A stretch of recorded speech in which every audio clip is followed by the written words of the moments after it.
Now, I'm looking at the score of Beethoven's Piano Sonata, Opus 2, number 3, and I'm looking particularly at the markings, the phrase markings, the legato, staccato markings, places where Beethoven wrote a legato mark, places where there is absolutely nothing written except the notes, and deciding, well, we have to have a big palette, a large palette of touches in any piece of music, of course, but particularly it's important in these early works of Beethoven and, well, in all the works of Beethoven and everybody else for that matter, to really pay strict attention to the type of sound that is implied by these markings. Now, legato is an interesting concept. The piano should not be able to play legato.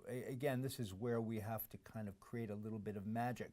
The piano being a percussion instrument with a hammer hit on each sound that we play is pretty much, works against the concept of playing legato, where on a violin you can overlap your fingers. I mean, you could do that a certain amount on the piano, but you're still getting a hit on every string. Now, of course, to get around this, what we do is often is we'll actually hold down an overlap notes slightly to create a legato line.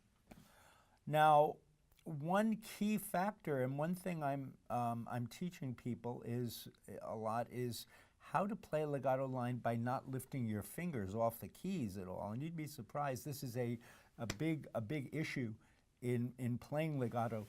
If you took this line in this sonata, you'd have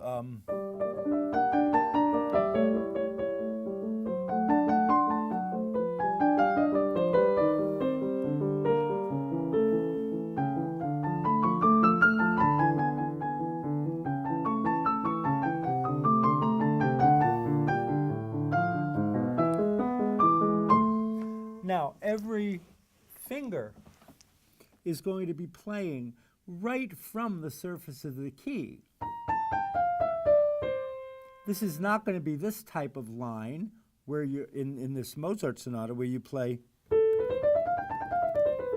and you're actually lifting your finger a little bit to get that articulation. That sound would sound poor if you did this.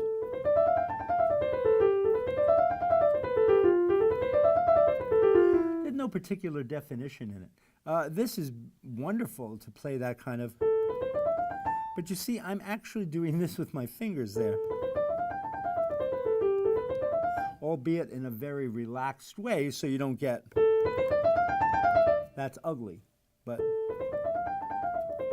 light and beautiful. In the Beethoven, we're playing very close to the keys. I mean, except for those 3 staccato notes and the 2 staccato C sharps, we're playing a very smooth line. And the line, the arm, works with the direction of the line. But more important is the idea that we do not lift the finger from the key. The finger is not going to be doing this. It's going to be done this way. Now, right at the next thing he wrote after that beautiful legato, these scales.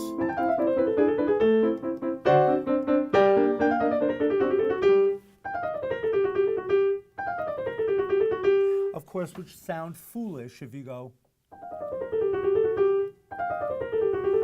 You don't want that.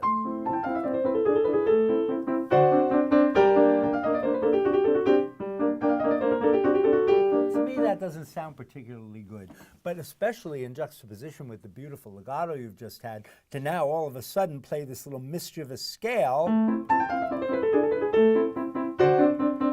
with a little bite in it. This is a completely different color.